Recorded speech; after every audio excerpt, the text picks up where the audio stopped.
2020년 7월 17일 금요일 큐티 생명의 삶 오늘의 본문 시편 149편 1절부터 9절까지 말씀입니다. 할렐루야 새 노래로 여호와께 노래하며 성도의 모임 가운데에서 찬양할지어다. 이스라엘은 자기를 지으신 이로 말미암아 즐거워하며 시온의 주민은 그들의 왕으로 말미암아 즐거워할지어다. 춤추며 그의 이름을 찬양하며 소고와 수금으로 그를 찬양할지어다. 여호와께서는 자기 백성을 기뻐하시며 겸손한 자를 구원으로 아름답게 하심이로다. 성도들은 영광 중에 즐거워하며 그들의 침상에서 기쁨으로 노래할지어다. 그들의 입에는 하나님에 대한 찬양이 있고 그들의 손에는 두 날 가진 칼이 있도다. 이것으로 문 나라에 보수하며 민족들을 벌하며 그들의 왕들은 사슬로 그들의 귀인은 철고랑으로 결박하고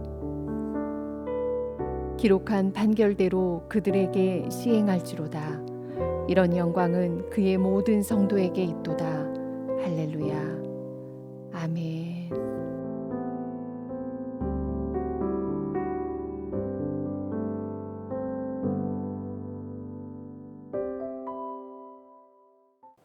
찬양 또는 찬송을 뜻하는 구약의 히브리어 단어 중에 핵심적인 할랄이라는 단어는 자랑하다, 칭찬하다라는 뜻을 가지고 있습니다. 말하자면 찬양은 하나님의 훌륭한 점을 고백하여 하나님을 높이는 것이 찬양입니다. 훌륭한 지도자를 그 추종자들이 칭송하듯 부모를 그 자녀들이 자랑하듯 피조물로서 창조주를 백성으로서 왕의 왕을 종으로서 주님을 그리고 자녀로서 하나님 아버지를 높이는 것이 찬양이라 할 수 있습니다. 따라서 하나님을 찬양하는 것은 성도에게 부여된 가장 고귀한 특권입니다. 천국에서 영화롭게 된 성도들의 찬양이든 아직 이 땅 지상에 살고 있는 성도의 찬양이든 하나님의 이름을 높이는 것은 참으로 복된 일이라 할 수 있습니다. 죽을 수밖에 없는 유한한 시간을 살아가는 인간이 하나님의 보좌 앞으로 나아가 그분의 거룩하심을 찬양할 수 있다는 사실은 절대로 당연하게 여길 수 없는 우리들의 특권이라 할 수 있는 것입니다.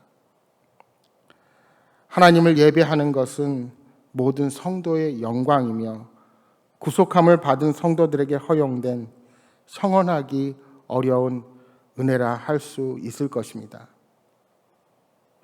오늘 우리가 읽은 시편 149편은 성도에게 허락된 가장 위대한 특권, 즉 하나님의 이름에 영광 돌리는 일에 참여하라는 부르심입니다. 이 시편의 저자와 구체적인 배경이 오늘 본문에 밝혀져 있지는 않습니다. 다만 포로기 이후에 쓰여진 시로 추정될 뿐입니다. 오늘 본문의 시는 성도들이 함께 모여 새 노래를 불러 하나님을 찬양하라고 명합니다. 여기서 새 노래가 의미하는 것이 무엇일까요? 여기에 대한 통일된 해석은 없습니다만 하나님을 찬송하는 것이 너무 익숙해져서 습관적으로 찬송하는 것은 바람직하지 않다는 것을 생각해 볼 수 있습니다. 여러분, 때로는 우리의 하나님을 향한 찬양이 형식적이거나 습관적으로 익숙한 찬양에만 머물러 있지는 않으십니까? 그래서 오늘 본문의 시인은 춤추며 찬양하며 소고와 수금으로 찬양하라 노래합니다. 우리는 날마다 새로운 고백과 새로운 곡조로 우리의 모든 행동과 여러 소리나는 악기로 하나님을 높여 드려야 합니다. 왜요? 주의 일하심이 날마다 새롭고 주님의 광대하심이 너무도 크고 놀라워서 우리가 그것을 찬양하지 않을 수 없기 때문입니다.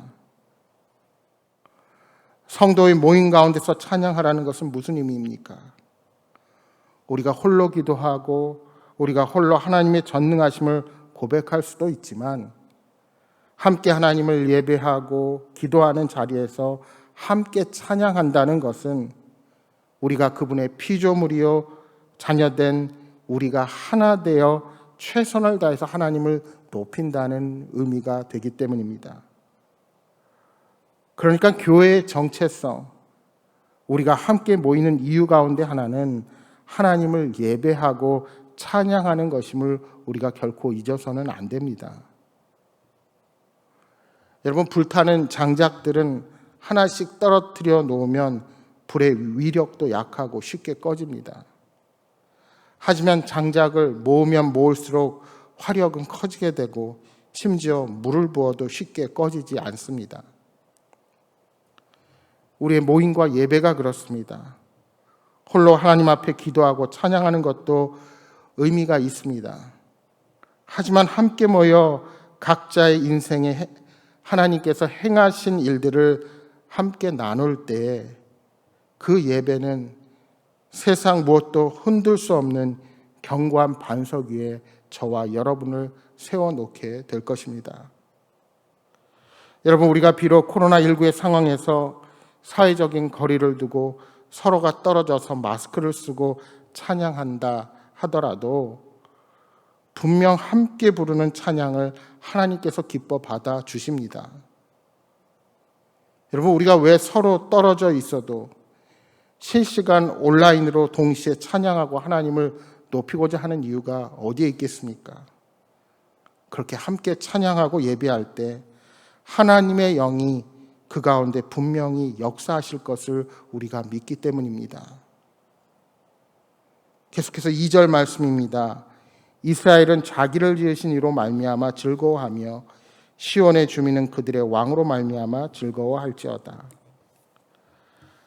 하나님께서 우리를 지으셨고 환난 중에 부르짖는 자들의 구원자가 되셨습니다. 그러므로 창조주와 구원자이신 하나님을 기뻐하고 감사하고 찬송하는 것은 하나님의 백성의 의무요 권리입니다. 마음 중심에서 나오는 찬양은 믿음과 감사의 표현이므로 하나님과 올바른 관계를 맺고 있다는 증거가 될 것입니다.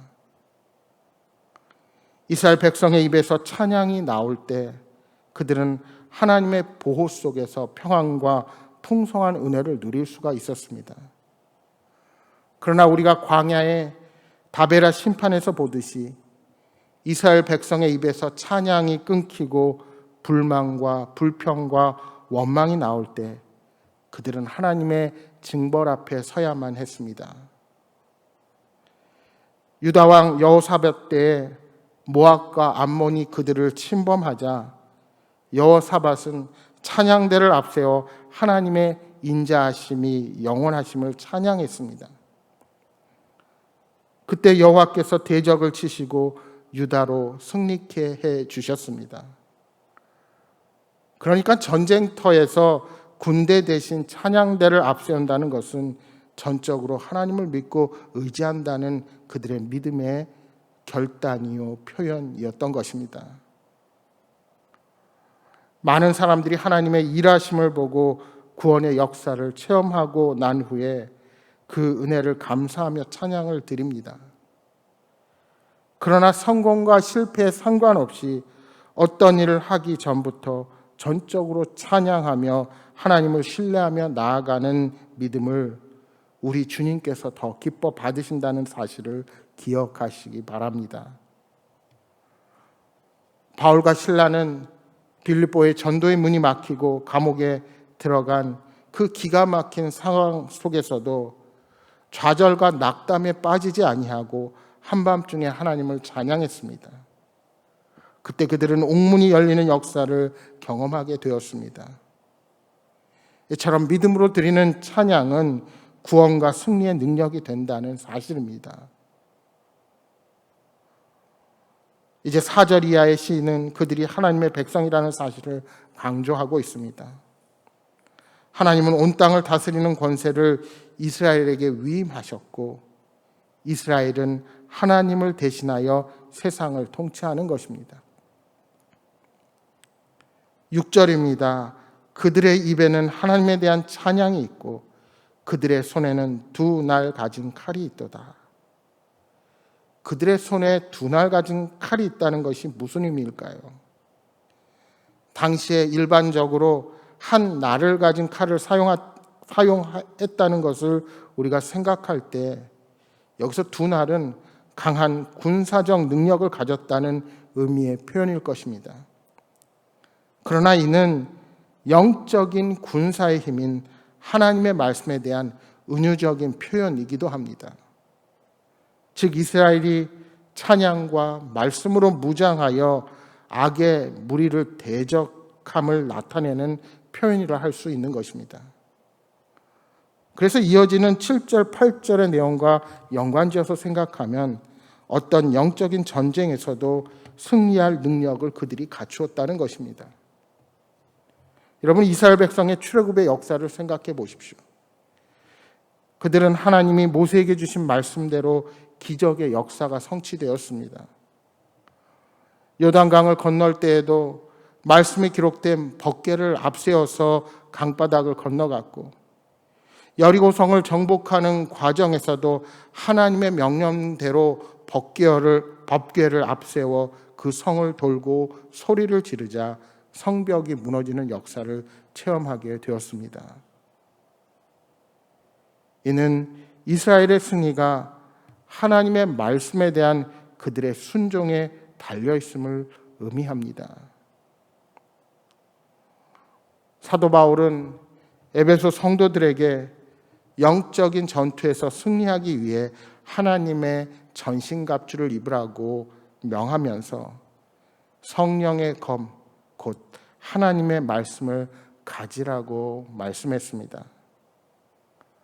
그렇습니다. 하나님의 말씀은 좌우의 날이선 어떤 검보다 예리하여 우리 마음과 생각을 판단하는 능력이 있습니다. 말씀의 검으로 우리 속에 있는 모든 죄와 부정함을 잘라버리고 오직 믿음과 거룩함으로 우리가 무장한다면 우리는 사탄과의 싸움에서 반드시 승리하게 될 것입니다. 사탄은 하나님의 말씀에 불순종하고 하나님께 드릴 찬송을 원망과 불평으로 바꾸어 우리가 자멸하도록 성도를 그렇게 공격합니다. 그 공격을 이길 힘은 말씀 앞에 바로 서서 그 말씀에 순종하며 항상 입술의 열매로 찬송의 제사를 하나님께 올려드리는 것입니다. 사랑하는 여러분, 오늘 하루도 어떠한 형편과 처지와 상관없이 하나님을 신뢰하며 찬양의 고백을 드리는 복된 삶이 되시기를 주님의 이름으로 축복합니다. 오늘 주신 말씀 기억하면서 함께 기도하겠습니다. 주님, 진정 우리의 삶을 여기까지 인도하셨고 앞으로도 신실하게 인도하실 하나님께 새 노래로 날마다 찬양하게 하여 주옵소서. 습관적인 찬양이 아니라 구원의 은혜를 늘 생각하고 그 은혜에 감격하면서 늘 하나님을 즐거워하는 자들이 되게 하여 주옵소서. 지금의 고난과 형편에 상관없이 하나님은 지금까지 우리 삶을 신실하게 이끄셨고 앞으로도 이끌어 가실 것을 믿음으로 고백하며 늘 찬양하며 살아가는 저희들 되게 하여 주옵소서 하고 기도하시기 바랍니다. 또한 여러분 가져오신 간절한 기도의 주먹 놓고 기도하시다가 돌아가시기 바랍니다. 함께 기도하겠습니다.